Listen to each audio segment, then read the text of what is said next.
Bismillahirrahmanirrahim. Assalamualaikum warahmatullahi wabarakatuh. Apa kabarnya Ananda Ustazah Soleh dan Soleha? Semoga sehat selalu dan semangat belajar ya. Nah, hari ini kita akan belajar tematik. Sebelum belajar, jangan lupa berdoa dulu ya nak. Nah, Ananda Ustazah, hari ini kita akan mempelajari tema 1, subtema 4 tentang pertumbuhan dan perkembangan pada tumbuhan. Yang pertama, kita akan membahas tentang pertumbuhan dan perkembangan pada tumbuhan atau tanaman. Yang kedua, mengenai perkembangbiakan pada tumbuhan atau tanaman. Ananda Ustazah, sebelum masuk materi hari ini, Ustazah mau nanya nih, siapa di sini yang halaman rumahnya ada ditanami dengan tanaman hias atau tanaman obat? Nah, antum suka menyiram tanamannya enggak ya? Teman-teman, tanaman itu juga butuh air loh, karena air dapat mempengaruhi pertumbuhan dan perkembangan tanaman. Tanaman juga memiliki banyak manfaat loh bagi kehidupan kita. Nah, karena itu kita harus selalu menjaga kelestarian tanaman. Merawat tanaman atau tumbuhan merupakan salah satu bentuk dari kegiatan untuk menjaga alam. Selain air, ada juga loh beberapa faktor yang mempengaruhi pertumbuhan dan perkembangan tanaman. Apa saja ya faktornya? Lalu, apa itu pertumbuhan tanaman? Terus, apa itu perkembangbiakan tanaman? Yuk sama-sama kita simak materinya pada hari ini.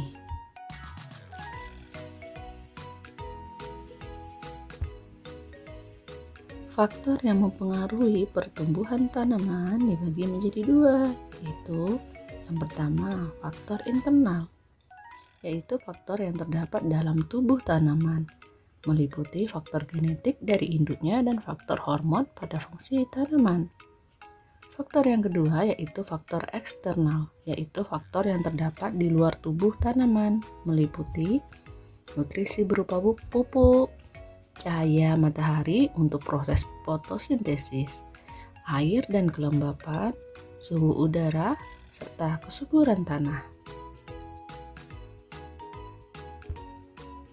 Selanjutnya kita akan membahas tentang perkembangbiakan tanaman. Tanaman berkembang biak bertujuan untuk melestarikan jumlahnya. Perkembangbiakan tanaman dibagi menjadi dua, yaitu generatif dan vegetatif.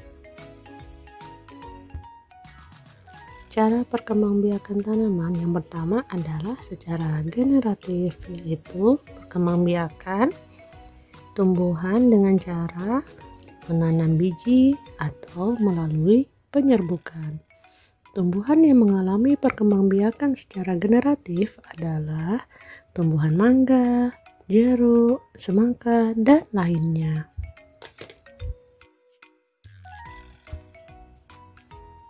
Cara perkembangbiakan tanaman yang kedua yaitu secara vegetatif, yaitu perkembangbiakan tumbuhan dengan tanpa melalui menanam biji. Nah, perkembangbiakan secara vegetatif dapat dilakukan dengan dua cara, yaitu yang pertama secara alami atau tanpa bantuan manusia. Yang kedua secara buatan dengan bantuan manusia. Perkembangbiakan secara vegetatif alami dapat dilakukan dengan cara yang pertama dengan tunas, yang kedua tunas daun, yang ketiga umbi batang, yang keempat umbi lapis, yang kelima umbi akar, yang keenam spora, serta yang ketujuh akar tinggal atau rizoma. Sedangkan untuk vegetatif buatan dapat dilakukan dengan cara yang pertama mencangkok, yang kedua mengenten atau menyambung, yang ketiga okulasi atau menempel, yang keempat stek batang, dan yang terakhir merunduk.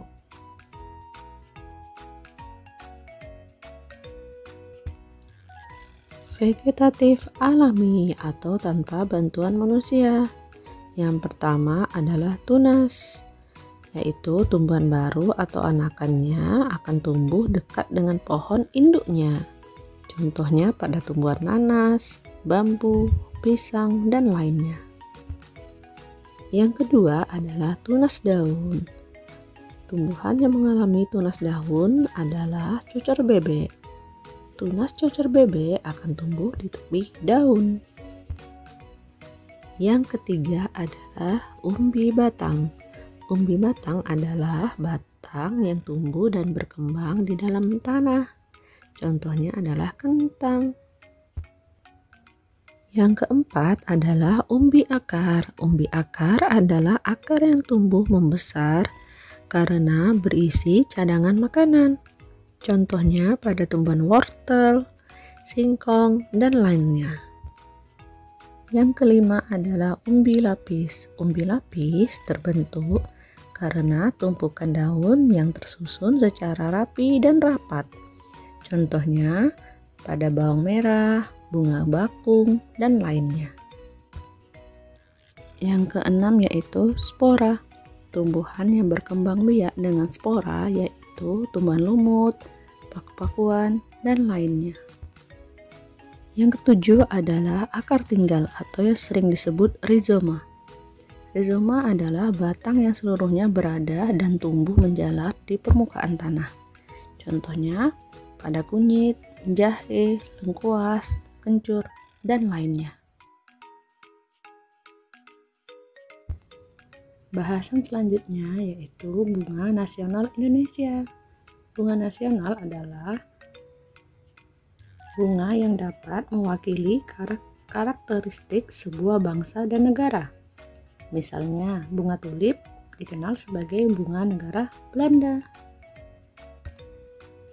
Sebutan lain untuk bunga di Indonesia adalah puspa. Bunga nasional Indonesia atau puspa nasional Indonesia ada 3, yaitu bunga melati putih disebut dengan puspa bangsa. Yang kedua, bunga anggrek bulat yang disebut dengan puspa pesona. Dan yang ketiga atau yang terakhir adalah bunga Rafflesia arnoldi disebut dengan puspa langka.